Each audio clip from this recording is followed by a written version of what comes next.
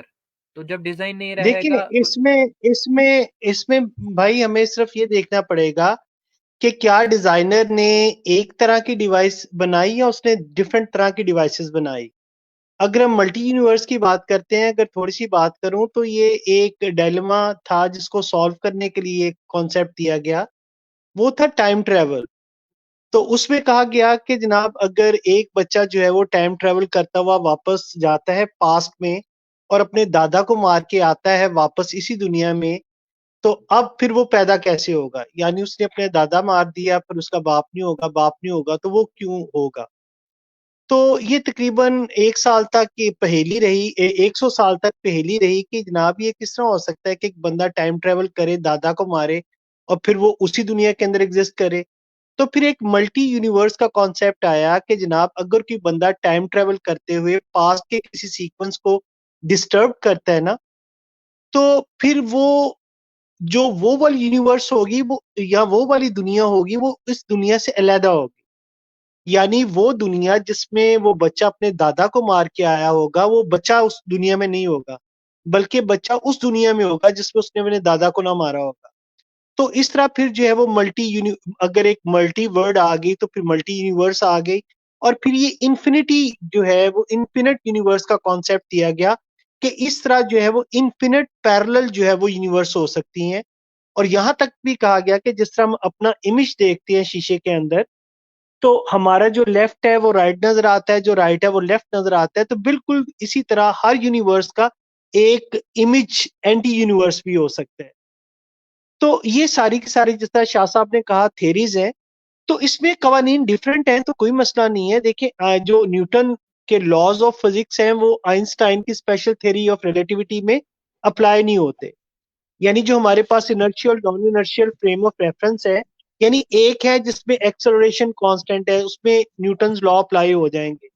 انہی لاز کو آپ لے کے جائیں گے naan inertial frame of reference میں، تو یعنی ایکسلریٹڈ فریم آف ریفرنس میں جہاں پہ ایکسلریشن جو ہے وہ پروڈیوس ہو رہا ہے، پیدا ہو رہا ہے، کانسٹنٹ نہیں ہے، تو وہ لاز جو ہے وہ اپلائی نہیں ہوں گے. تو یہ ڈیپینڈ کرتا ہے کہ آپ جو ہے وہ کس فریم کے اندر کون سا لا جو ہے وہ اپلائی کر رہے ہیں. فار ایگزامپل ارتھ پہ جو ویٹ ہے W=mg، جی ہے 9.8، یہی آپ مون پہ جائیں گے فارمولا یہی رہے گا، ویلیو چینج ہو جائے گی. یعنی جو بیسک ٹیکنالوجی ہے it will remains the same, لیکن اس ٹیکنالوجی کو رن کرنے کے جو پیرامیٹر ہوں گے it will depend upon the situation that exist in a particular universe. لیکن اب اس یونیورس کو اس کے پیرامیٹر کے حساب سے ڈیزائن کیا گیا. یعنی اگر میں یونیورس کی بجائے 2 پلانٹ لیتا ہوں، ارتھ اور مون کو، تو ویٹ دونوں پہ ایگزسٹ کرتا ہے، ایکویشن دونوں پہ اپلائی ہوتی ہے. لیکن ایک پہ جو اسمال جی ہے W=mg، ارتھ پہ ہے 9.8، مون پہ ہے وہ 1.6. تو اب لا نہیں چینج ہوا بلکہ جو میث تھا وہ چینج ہو گیا. اس وجہ سے جو ہے وہ اس پہ لا میں ہمیں بظاہر تبدیلی جو ہے وہ محسوس ہوتی ہے.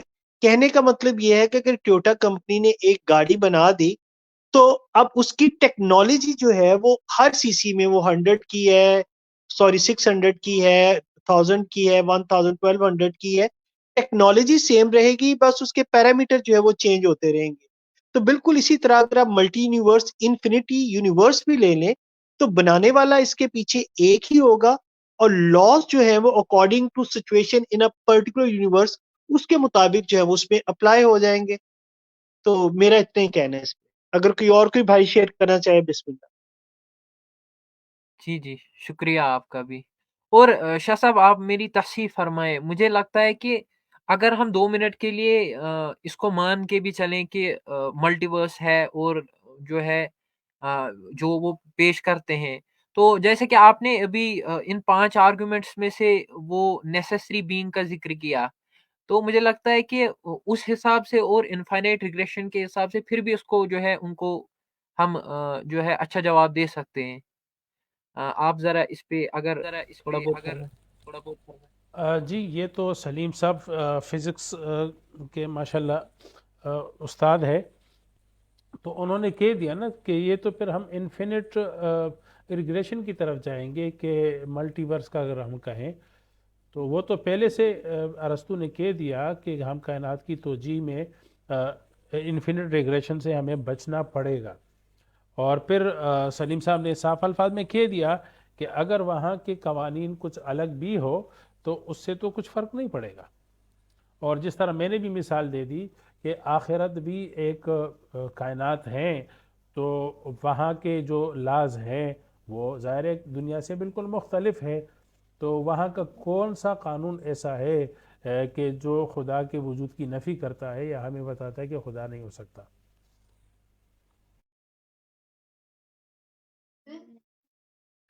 جی مفتی صاحب اور سلیم بھائی، بہت بہت شکریہ.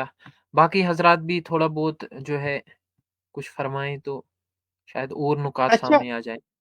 اس میں صرف ایک مثال دینا چاہتا ہوں کہ دیکھیں اللہ تعالی، یا اگر ہم پرٹیکولر نہیں کرتے، ان جنرل ہم کہتے ہیں اس کائنات کا خالق ہے، تو وہ کیوں ہے اور کیوں ہونا چاہیے، اس پہ تو بات ہو سکتی ہے.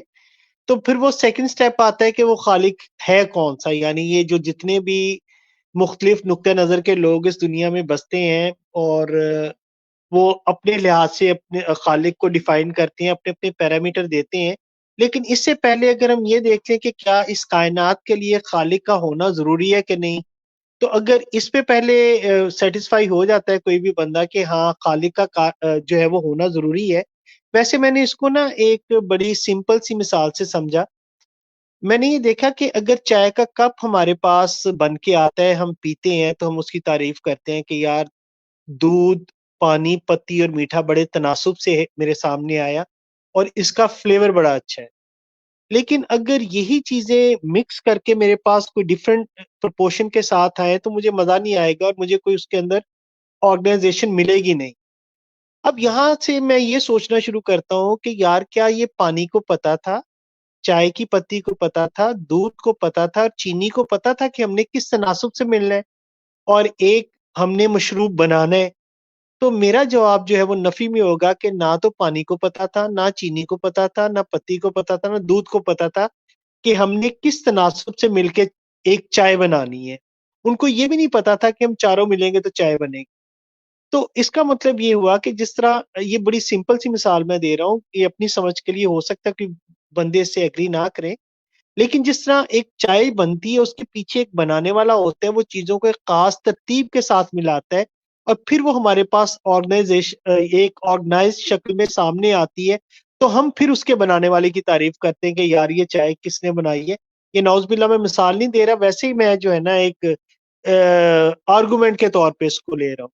تو پھر ہمیں پتہ چلتا ہے کہ یار اس چائے کا بنانے والا ہے. ویسے اگر ایٹ رینڈم آپ جو ہے وہ چائے بھی ملا دیں، پتی بھی ملا دیں، دودھ بھی ملا دے، چینی بھی ملا دے، وہ بن تو جائے گا، وہ مل بھی جائیں گی، لیکن وہ اس کے اندر کوئی مجھے ایک نہ تو ٹیسٹ آئے گا اور نہ کوئی آرگنائزیشن نظر آئے گی. تو اس کا مطلب یہ ہوا کہ اگر ہم کائنات میں ارد گرد ہم نظر دوڑاتے ہیں نا، تو ہمیں جو ہے وہ آپ دیکھ لیں جو ایٹماسفیئر، یعنی جو atmosphere on the surface of the earth create کیا گیا ہے، یہ کسی اور پلانٹ پہ آج تک ہمیں نہیں ملا بالکل ایسا ہی. تو اس کا مطلب ہے کہ کسی نے اسپیشل اٹینشن پے کی ہے اس سیارے پہ، حالانکہ ہماری ہستی جو ہے اس پوری کائنات میں سمندر کے ایک قطرہ اور ایک قطرے کا ہزارواں حصہ بھی، ارب والا حصہ بھی نہیں ہے، یعنی لاکھواں کروڑواں حصہ بھی ہم نہیں رکھتے، لیکن پوری کی پوری جو ہے وہ کانسنٹریشن اسی سیارے پہ ہے ہماری ذات کی حد تک. تو اب اس کے اندر مجھے آرگنائزیشن نظر آتی ہے، پھر اس کا تناسب، ایک خاص ڈسٹنس، اور پھر ایک چیز کا دوسری چیز سے ربط. تو یہ چانسز کی اگر بات ہوتی تو اتنے زیادہ چانسز ایٹ ونس ہونا جو ہے نا، ان کی پروبیبلٹی تقریباً ناممکن ہی لگتی ہے کہ ہر چیز ایک دوسری چیز سے منسلک ہے اور پھر ڈیپینڈ بھی کر رہی ہے. ایک چیز کو ڈسٹرب کرے تو پورا نظام جو ہے وہ دھرم برہم ہوگا. اور اس کے علاوہ پھر آپ دیکھتے ہیں گریویٹیشنل فورس ہے اور centripetal force provided by the since, اور ارتھ جو ہے وہ خاص فاصلے پہ رکھتے ہوئے سن کے ارد گرد جو ہے وہ ریوالو کر رہی ہے. سن جو ہے اپنی فیملی کو لے کر روٹیٹ کر رہا ہے، پھر سن اپنی فیملی کو لے کے ملکی وے میں ہے، ملکی وے کے سینٹر کے گرد روٹیٹ کرتا ہے. یہ سارے کے سارے پرٹیکولر سپیڈ کے ساتھ بھاگے ہوئے بھی جا رہے ہیں.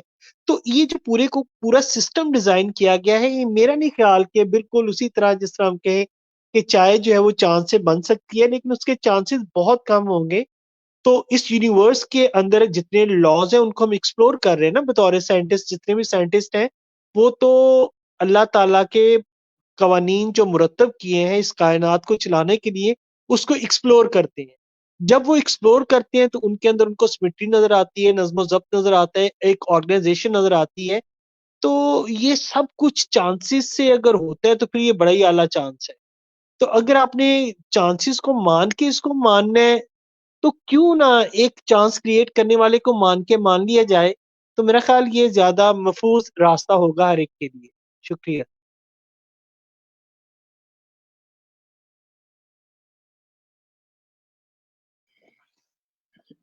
جی سلیم صاحب، جیسے پہلے نعمان بھائی کہہ رہے تھے اپنا ڈیزم کے حوالے سے، تو ایک سائنٹسٹ بہت بڑے مادہ پرست تھے، یہ صف اول کے مادہ پرست اگر ان کو کہا جائے تو کوئی اس میں غلط نہیں ہوگا.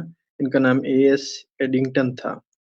تو ان کے مطابق یہ تھا، جو ان کے الفاظ ہیں وہ یہ تھے کہ فلسفیانہ نقطہ نظر سے کائنات کا موجودہ شکل میں اچانک آغاز مجھے کبھی پسند نہیں آیا. تو یہ ہے مطلب وہ جو مادہ پرست ہمارے لوگ، مطلب میں یہ سمجھتا ہوں کہ ان کا جو نظریہ ہے وہ بگ بینگ کے آنے کے ساتھ ہی تقریباً دم توڑ گیا تھا، اور اب تو تقریباً مکمل طور پہ ایک قسم کے یہ دفن ہو گیا. دوسرا سر فریڈ ہائل تھے، ان کے بگ بینگ کے حوالے سے جو ریمارکس تھے وہ یہ تھے جس حوالے سے ابھی ہماری بات ہو رہی تھی، فلسفے کے حوالے سے، ارسطو کے حوالے سے.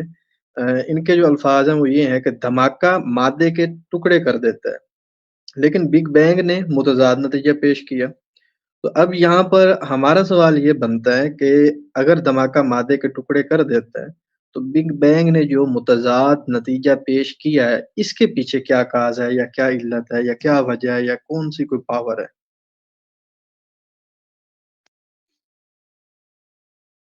اسام بھائی آپ نے مجھ سے کوشچن کیے؟ کوشچن نہیں کیا، میں نے ایڈ کیا سر. اچھا اچھا اچھا سر، اس میں اگر میں کچھ ایڈ کرنا چاہوں تو مجھے سائنٹسٹ تو بڑے مسکین نظر آتے ہیں. ان کو آپ اچھا. مادہ پرست کہنے، آپ ان کو مادہ پرست کہنے میں حق بھی جانب ہے، لیکن مجھے یہ بتائیں کہ ایک بندہ آپ کو یہ بتاتا ہے کہ جناب یہ ٹیبل ہے، لکڑی کا بنا ہوا ہے، اس لکڑی کے اندر جو ہے وہ اتنے مالیکیولز ہیں، یہ ان کی سٹرکچر ہے، اور ایک بندہ آپ کو بتاتا ہے کہ یہ لکڑی کا بنا ہوا ٹیبل ہے. تو آپ کا ویٹیج کس کے حق میں ہوگا، کہ وہ بندہ جو اپنے علم کی وجہ سے اس کی ڈیٹیل دے رہا ہے، یا جس نے صرف یہ بتایا کہ یہ لکڑی کا بنا ہوا ہے؟ تو بالکل جو بظاہر ایسے ڈیٹیل دے محسوس رہا. ڈیٹیل دے رہا ہے. تو اب دیکھیں نا کہ اس طرح جو سائنٹسٹ ہے ان کے پاس حتمی نالج نہیں ہوتا، اور نہ ہی کبھی ہو سکتا ہے. وہ اس وجہ سے کہ وہ اللہ تعالیٰ نے ان کو ڈائریکٹ تو نہیں دیا نا، ڈائریکٹ تو نالج دیتے تھے انبیاء کرام کو، اور ان کا نالج جو ہے وہ پرفیکٹ ہوتا تھا. اب وہ سائنسدان بیوقوف ہوگا جو اپنے ناقص علم کی وجہ سے اللہ تعالیٰ کی ذات پر یا اللہ تعالیٰ کے بنائے ہوئے نظام پر کوئی حتمی رائے دے گا.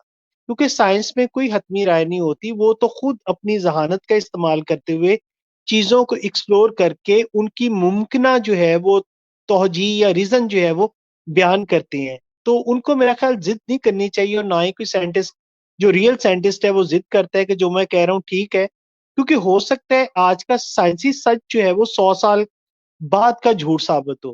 تو سائنس پروگریسو ہے، اس کے اندر سائنٹسٹ کو جو اس طرف جاتے ہیں میرا خیال ان کو نہیں جانا چاہیے.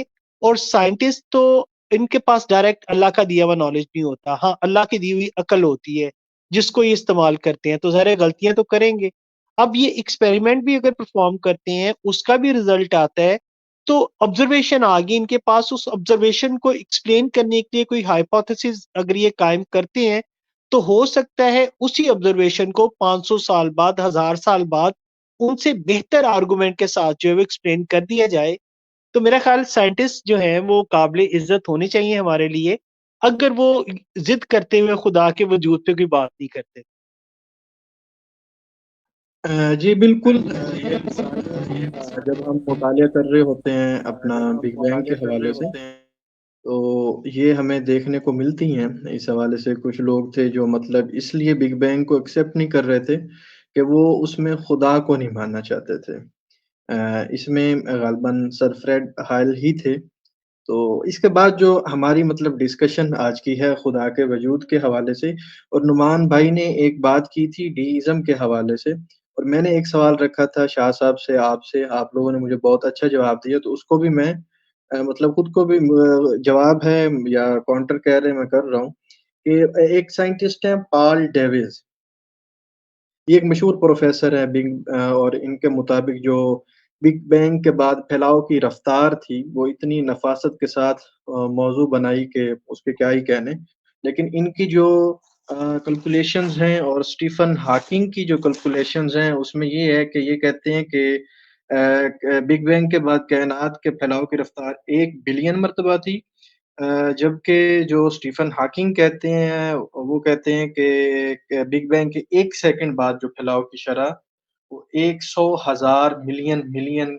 مطلب یہ اس کی جو رفتار تھی، لیکن آگے یہ کچھ اور بات کر رہے ہیں۔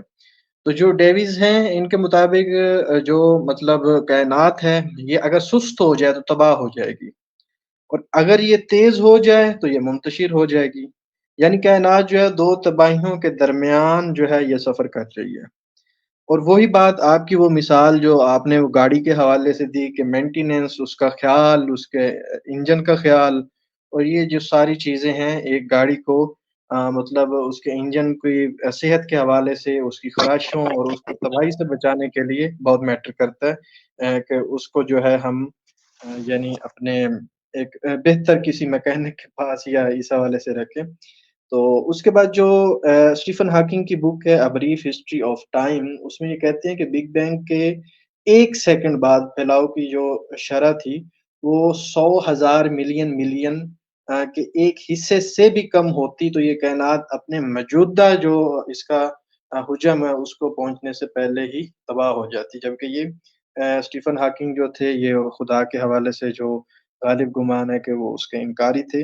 تو مطلب ایک ویل پلانڈ اور ایک ڈسپلنڈ رولز اینڈ ریگولیشنز کہیں یا کیلکولیشنز کہیں کہ اس کے ساتھ ایک دھماکہ ہوتا ہے، پھر اس کی جو پھیلاؤ کی رفتار ہے پھر وہ اسی پہ جو ہے اسی رفتار سے اس کی جو ہے مطلب رفتار رہتی ہے پھیلاؤ کی، کہ دنیا جو ہے آج تک قائم ہے اور مسلسل جو ہے یہ ایکسپینڈ ہوتی جا رہی ہے جو کائنات ہے۔ پھر پروفیسر جارج گرینسٹائن یہ کہتے ہیں کہ جب ہم پورے ثبوت کا جائزہ لیتے ہیں تو یہ خیال بڑی شد و مد کے ساتھ ہمارے ذہنوں میں ابھرتا ہے کہ کوئی مافوق الفطرت طاقت یا وحد قوت اس میں ضرور شریک ہے۔ اچھا، اس میں جو ہے نا عثمان بھائی سنگولیرٹی کا کانسیپٹ بھی ہے نا کہ جی سلیم صاحب میں تھوڑی سی اس پہ جی وہ جی کر رہا ہوں، اس کی پھر آپ وضاحت بھی کر دیں گے۔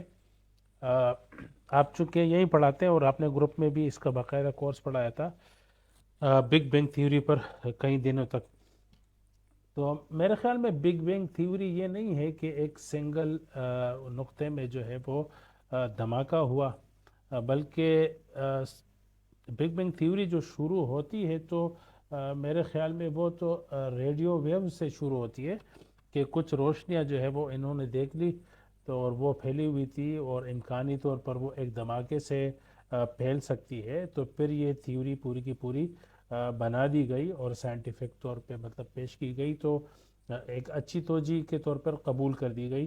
تو میرے خیال میں بگ بینگ جو ہے وہ یعنی سنگولیرٹی سے شروع نہیں ہوتی بلکہ ریڈیو ویوز سے شروع ہوتی ہے، لیکن ہوتا ہے کہ اکثر ملحد اور ایتھیسٹ جو ہے وہ پیچھے سے شروع کرتے ہیں، لیکن جہاں سے شروع ہوتی ہے تو وہ بالکل اگنور کر لیتے ہیں میرے خیال میں۔ اچھا سر، آپ میرا خیال کاسمک ریز کو ریڈیو ویوز کہہ رہے ہیں، جو کاسمک ریز ہے نا وہ جو ڈسکور ہے آج تک ہمیں مل رہی ہیں، یہ ایکو آ رہی ہے بھائی۔ جی ہاں، cosmic microwave background CMB جو ہے وہ وہی بات کر رہا ہوں میں، غلط ہو گیا۔ کاسمک ریز تھی تو اس وجہ سے وہ جو بگ، اچھا اس میں سر سنگولیرٹی کا جو کانسیپٹ دیا جاتا ہے نا وہ یہ کہا جاتا ہے کہ the origin of the universe اس کی شیپ کیسی تھی، یعنی آپ کو